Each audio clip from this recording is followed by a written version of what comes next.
Hello from Off the Rails Quilting here in Bondurant, Iowa. I'm Connie and I'm going to talk a little bit today about binding. And I know that there's several different methods of binding, but we're going to talk just kind of about the basics.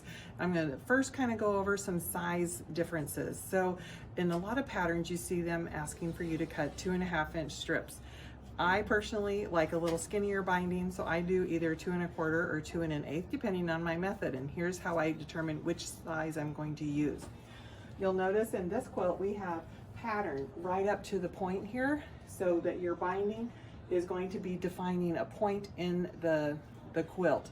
So if I have blocks that extend all the way out like a star point or something like that, I typically go with that thinner binding at 2 1/4. That way when I turn it over to machine sew it down, I have a little bit more control over where that's going, and I have fullness in my binding, but I also have the closeness and the ability to get it really close to that 1/4 inch so that I've got my points saved. If I'm doing a quilt like this one where the blocks, there is no point of reference really that you're trying to not cover up, so you don't have points here, then I typically go with 2 1/2, and 2 1/2 is a little bit easier if you're machine binding to turn the corners and get those corners mitered and then sewn down. So that's the difference between the machine binding. Now when I personally bind my own quilts, I do hand binding on the back. So instead of sewing the binding on the back and flipping it to the front as we do with machine binding, I'm actually attaching the binding to the front of the quilt and then turning it over and hand stitching the end. So that's for another day, but today we're going to talk about the binding to put on by machine. And so we're going to stop for a minute and I'm going to get my machine set up and I'll meet you there in just a minute. So what I've got here is I have my binding prepped for one of the quilts here in the shop that I'm putting on later today. This is 2 1/2-inch binding, and so what I've done here, I'm getting ready to stitch it together. I have my machine set up with a piecing stitch, but I have my needle in the center of the foot here, so I know exactly where my my needle is going in that center, and I can easily see that. So to sew the binding on together to make it one large strip, typically I do measure the width and length of your quilt, multiply that by 2, and add 20 inches for turning the corners. That may be a little bit more than what you need. And then I divide that by 38 inches because we're not going to get a full 40-inch usable out of the strips that we've cut. We're not going to include the selvage in our binding, and so I want to make sure that I've taken note of that from a measurement perspective. And I also lose a little bit because I'm doing this diagonal seam line as well. So length times 2 plus width times 2 plus the 20 inches to turn the corners divided by 38 inches of usable per strip, and that'll tell you the number of strips that you need. And then you take that times 2 1/2 or 2 1/4 or 2 1/8 or whatever your width your binding is. Okay, so for us to put this together and have the binding be continuous and all having the same angle of our diagonal seam, this is how I do it, and I think it's really easy. So basically you're making a little T intersection here with the right side up on your bottom piece of fabric and the right side down on your top piece of fabric. And you'll notice here I pulled it away from the selvages so that none of those selvages will be included in my binding when I put it on my quilt. Then what you want to do is you can draw a diagonal line from the intersection of where these two, the right edges meet, down to that's the upper left, and then down to the lower right where the two fabrics meet, and you draw a diagonal line. That's going to be your stitching line.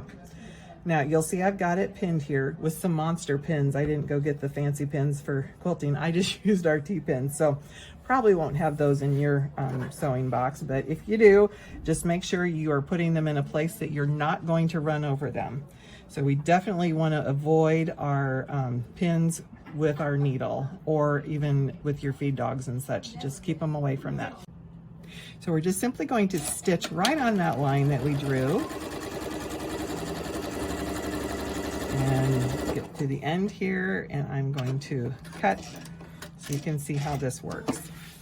going to take those monster pins out, and you can see now when I turn it over, you have a nice diagonal seam and they match perfectly. Now, when I'm doing binding for the whole quilt, I simply then move that section over. That one becomes my new left side.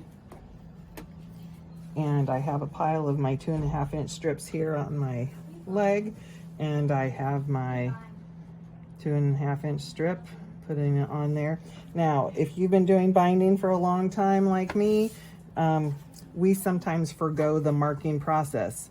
But if you are uncomfortable with that, you simply draw the intersection of where those two fabrics meet on the upper left, and then on the lower right, that diagonal line. And if we're good here, we can eyeball this. And we simply do this for as many strips as we need to go all the way around our quilt. So let's see how I did here. Not too bad for just eyeballing it. So this is just a continuous process. We're going to do this, I don't know, 7 or 8 times to get all the way around the quilt. So we'll do one more here, and then I will meet you back for sewing on the actual binding to the quilt. One more where we're just going to do that diagonal zippity doo-dah. We've got a stitch length set to about 1.8, and that way we've got a lot of stability in that seam when we open it up. Okay, when I get done with this, I'm going to take it to the ironing board, and we are simply going to press this in half. Now, for these seams here, what I typically do is I trim this to 1/4 inch here and get rid of my little tags that stick out. So I would trim that so that it doesn't stick out. In the same way here, I would trim it over here so it doesn't stick out. And then when I press it, I typically press them all in the same direction. So as I'm getting my iron going and I'm doing my fold it in half, I just press those in the same direction, and then you'll see that that lays nice and flat. The reason we do those diagonal seams is so that we spread out the bulk of that fabric that is created when you have a seam. So that's where we're gonna lose some bulk by doing those diagonal seams. But once you see you fold that in half, that gives you that nice binding, then we're ready to put that on the quilt. Okay, so we're back from the pressing station, and you can see here I have my 2.5-inch strip that I have folded in half, and I have pressed that. I like to use either a little bit of steam or best press or something like that to make sure that I have a nice crisp edge.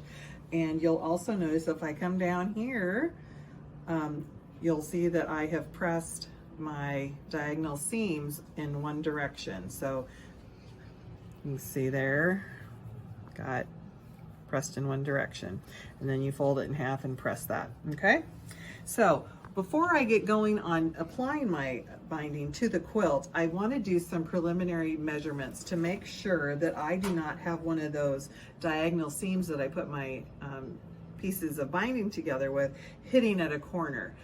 It's not the end of the world, but it sure increases the bulk of that corner, and it makes it a little bit more difficult to do the turn with that mitered corner and have it be nice and crisp. So I've kind of already done that, and basically I just take my quilt and loosely, you know, I've got a little bit there extra for turning my corner.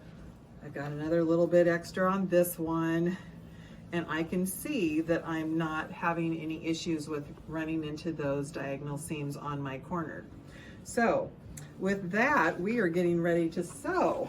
So I have a pin here in my quilt where I am starting my seam to put the binding on. And you'll notice I have quite a length of binding here, just kind of flapping open.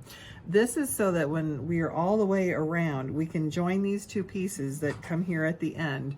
And I'm going to show you a method where you don't need any special tools, you don't need a special ruler, and you can do it anywhere you go as long as you have a pair of scissors. So I get lots of questions about this when I'm sewing bindings on at the shop, so thought this would be a good video for you.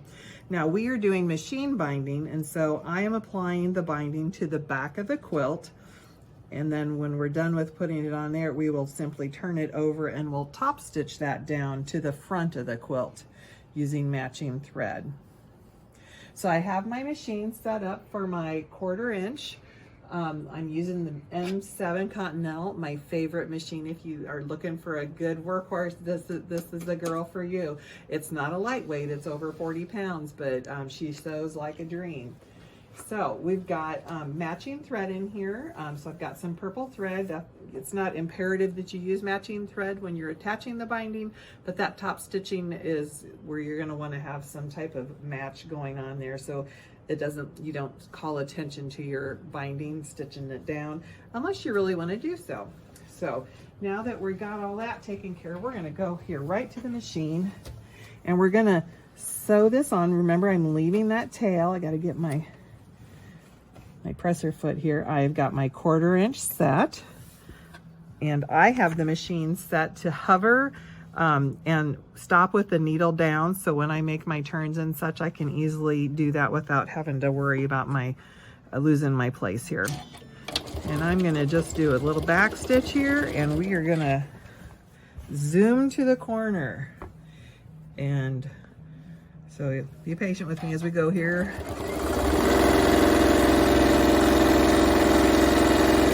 The M7 sews really fast, so it's one of our favorites because we can get our work done quick.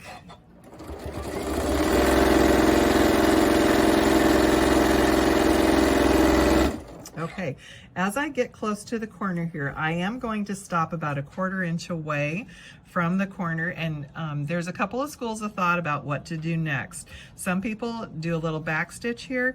Other people sew a diagonal then off the side of the quilt. So basically you come in a 1/4 inch and then you angle to the point where those two sides of your quilt come together. Either way is fine. It's personal preference. And I'm just going to do a little back stitch here. Have a thread cutter. Isn't that an amazing tool? And we can see now that we've got that one side stitched down, we're ready to turn the corner. Now, to get a really nice miter, you can see here that I have not gone all the way to the edge. There is that 1/4 inch.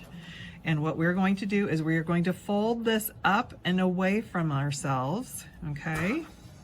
That gives us a nice crisp miter. And then we're gonna pull this straight down and we are ready to sew again. Back under the foot feet here. I'm gonna do a little back stitch in here.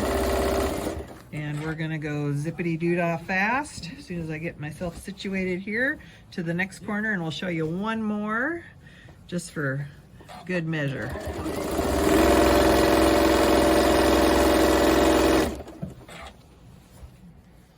Kind of take some time, get it situated so you got it in the right spot. It should match up directly with the edges of your quilt.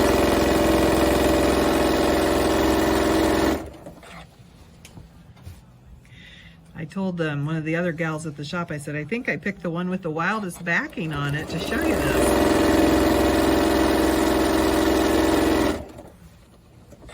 And it may look like I'm pulling the fabric, but I am not. I am letting the machine do the work, and I'm simply guiding this to the right location.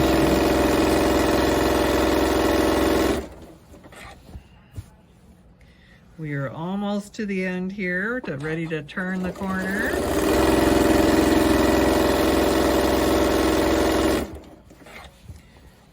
Make sure you just have one layer of your quilt. You definitely don't want to sew two layers of it together.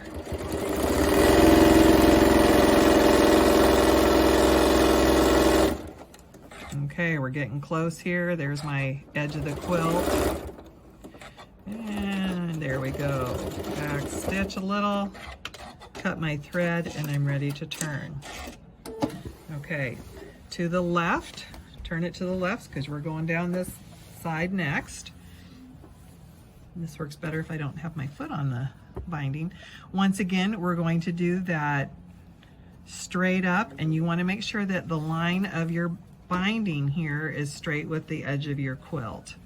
So make a nice little crease there, pull it down. You want to make sure that that fold kind of matches up there with the top of your quilt. See how that all comes together? and then we just simply stitch that down again. Okay, I'll be back in a minute with showing you how to join the ends when I get to that point. Okay, so we've got the binding applied to the back of the quilt, ready for us to join the ends together. You can see here I've got about an 18-inch span where I did not sew the binding to the back yet. I have that long tail from my beginning, and I have my leftover tail here from my binding strips. And what I'm going to do is I'm just using my fingers. This is not a real accurate thing. You just try to find the middle. So we're going to say this is the middle. Then I'm going to take my fabric from the left, and I'm going to cut that right at the center point. And if it's not quite straight, oh, we can do it again. Okay, now this little piece is going to be your ruler. So there's no ruler needed, there's no tool needed. What we are going to do is we are going to overlap the binding by the width of the binding. So if you are making 2.5-inch binding, when you open this up, this becomes your 2.5-inch ruler. So I put a pin in here. I did kind of pull this fabric taut because I don't want it to have a lot of extra play in it, because I don't want to have a loose, baggy binding when I make this join. So I've got that area cut fairly square. I'm going to move this one over, put this piece of my extra binding that I just cut off, I'm going to put that there. I'm going to move my pin. And so I know that this binding, in order for me to do that diagonal join, it needs to overlap by the width of the binding. Now, this is where you're fully committed to the process. I've got that pulled a little taut, and I just snip that so that it matches the end of that. So now you can see if I take this away, my binding now overlaps by 2.5 inches. So now you have to get to the point where you're going to join these together in that diagonal seam. And one of the best tips that I can give you is you need to wrangle this quilt back so that it's out of your way. So what I tell people is just simply come up here, get it close to that intersection where those pieces are sewn into your quilt already, and put a pin in there. Now, when I lay this back out, instead of having just a few inches of space to make this work, I've got all of this room for me to play with my ends. And this is really key, because you don't want to have something pulling and tugging on this while you're trying to make that diagonal join. So then it's just a matter of opening them up and getting them in their correct position for that diagonal seam. So the one on my left, I open up and I turn it so that it's face up, just like we did at the sewing machine for the regular putting the binding strips together. My one from the right, I'm going to open up, and with right sides together, I'm going to lay these two on top of each other. Now, I will tell you, the first time or two, you may get it backwards, or you may have a twist in your fabric, but if you do this enough, it becomes kind of like clockwork. You don't have to think about it too much. And we're putting in some pins, and yeah, I'm using some ugly T-pins. Now, if you're a marker and you don't feel comfortable just going to the sewing machine and sewing a diagonal line, this is the place where you can mark. So we are going to do a diagonal line from the upper left-hand corner down to the lower right, just like we did when we joined our other binding strips together. So sometimes it's kind of hard to see that. And so I usually just go in here, and this is just a regular ballpoint pen. But I'm going to, that doesn't work. All right, let's try a different one. And I just mark the edge of that fabric. There we go. There you can see now that dark line. I move my finger out of the way. So now, if you want, you could draw your diagonal line in here. Corner to corner. And then we're gonna take it over to the sewing machine and we're gonna sew this together, and then we're gonna open it up and hope that we did it right and that it all worked out well. I'll meet you at the sewing machine. Okay, the last time we were at the sewing machine, we had our sewing machine set to that 1/4 inch for our putting on our binding.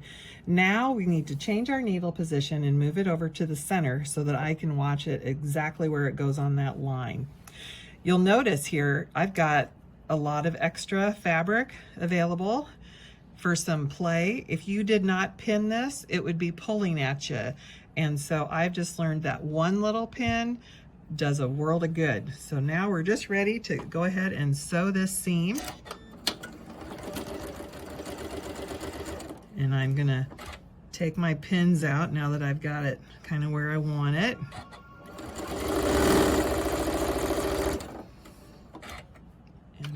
My thread. Okay, so now we can see we have a nice diagonal seam here. Okay, I'm not going to cut this until I verify two things. One, that it's not twisted, and two, that it is the correct length. So I'm going to take my pin out here that I had with that kind of controlling the whole bulk of the quilt. And then you can see here, I don't have a twist in it. And it lays nice and flat against my quilt backing. And so I'm gonna go ahead and just trim this to that 1/4 inch, kind of finger press it over the same side way that the other ones have been pressed. And then I'm just simply going to finish my stitching here on joining that to the back of my quilt. Okay, so now you can see we've got all of our binding stitched on, and with that purple you can easily see where that 1/4 inch, where we've sewn a 1/4 inch from the edge. So now it's time to put the binding on with the machine. So I like to start in the corner, and so I typically first of all, I kind of finger press my binding from the back, run my fingernail along that. It just helps it when I'm trying to pull it over so that it has a kind of a crease in it already. So we're just gonna go straight up like we did with our when we were turning corners. And you can see here that this is 2.5 inch binding. And when I pull it over, I have quite a bit of room between the binding and that actually where it was attached. So if you like to have a tighter binding, or you know, you're trying to match up a point, if you do that with the 2.5 inch, sometimes this gets kind of skinny. You don't have the quilt all the way to the edge. And if you are putting your quilt in a show, that's one thing that the judges look for. They look for even and full bindings. And so that's why if I'm doing one that there is a star point or something here right at that 1/4 inch line, I don't want to have to push it so far that I have this big empty void here. And you can kind of see it's I don't know, it's skinny. There is nothing there. There's no quilt, there's no batting, anything. But if I have a 2.5 inch binding, I'm going to probably pull it over just a little bit more so that my binding is full. And then I also make sure that I am catching on this side, the inside of that stitching line. I don't want to do like so, because then I'm going to have more stitching showing on the front and on the back. You're going to have that stitching come in here right in your binding.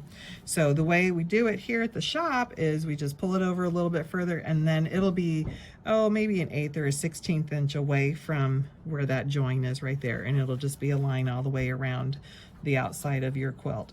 Now if I'm doing this on, say if this was purple back here, you know, my purple thread is fine. If it was white, I would definitely change my bobbin thread to be white and have my top thread be purple to make it look really nice. So with that, we're going to stitch it down.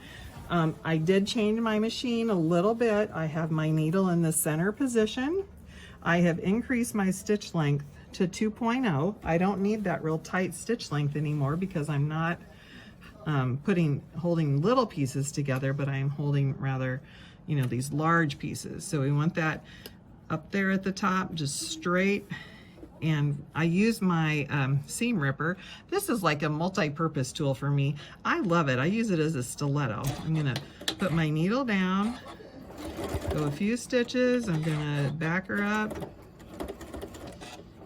Okay, and now I am ready to roll. And some people like to use little clamps, pins, whatever. I just like to make sure that I've just got 4 or 5 inches in front of me that's in the right position, and then I just stitch her down. And this is something that you're not going to go 95 miles an hour on.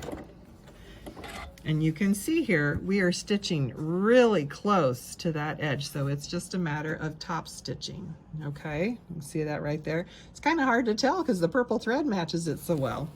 Okay, so we're gonna go down the row here, and we're gonna turn one corner so you can see that full process of how I get that pretty miter.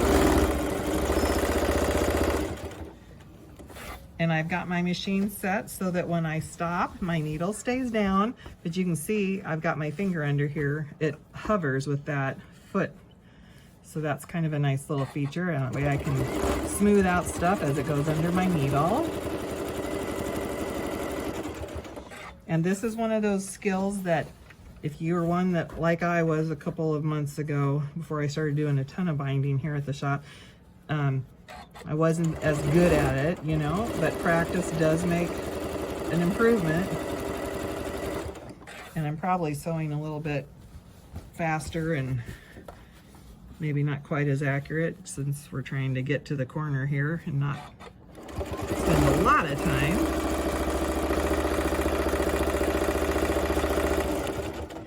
But you can see I'm sewing over that 1/4 inch mark, so that is not going to show here.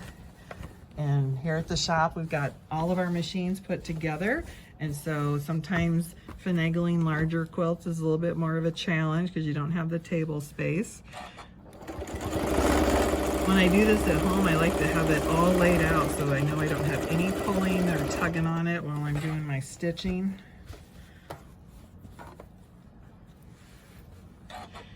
And we just keep going.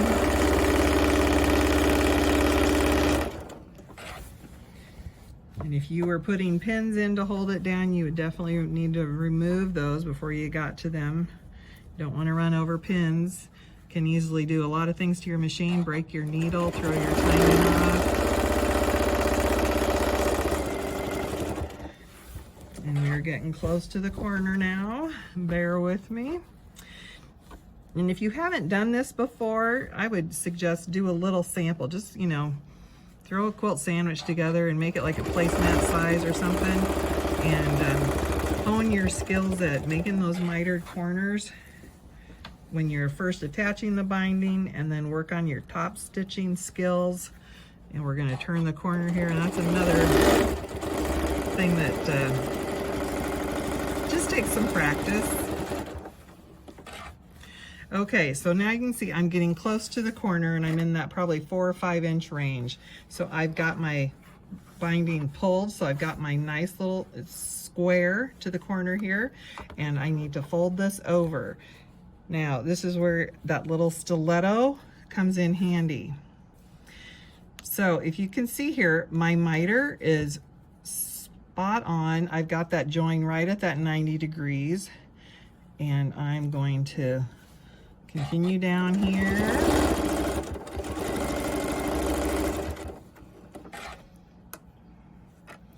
Gonna make sure I'm good. Sometimes I like to put my point right there so I know I've got that 90-degree angle. I'm gonna stitch here real slow. I'm gonna get to the corner. Now, I'm in the corner. I've got my needle down, and I can turn here.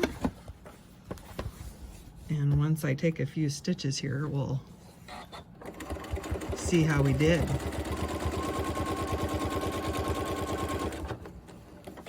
How'd we do? I think that looks pretty good. And sometimes you can, if you wanted to make it even more sturdy, you could run a few hand stitches right here along that miter. But you can see here that we've got it caught on this corner and on this corner. So our corner, there's no room there for little fingers or toes to get caught in there. And we just continue this process all the way down. That join that we did to end those, to put the two ends together of the binding, you won't be able to tell it's any different from any of the other ones that you did at the machine before you put it on. So good luck with your binding, and we'll see you next time for, I don't know what topic it'll be, but it'll be something fun. Talk to you later.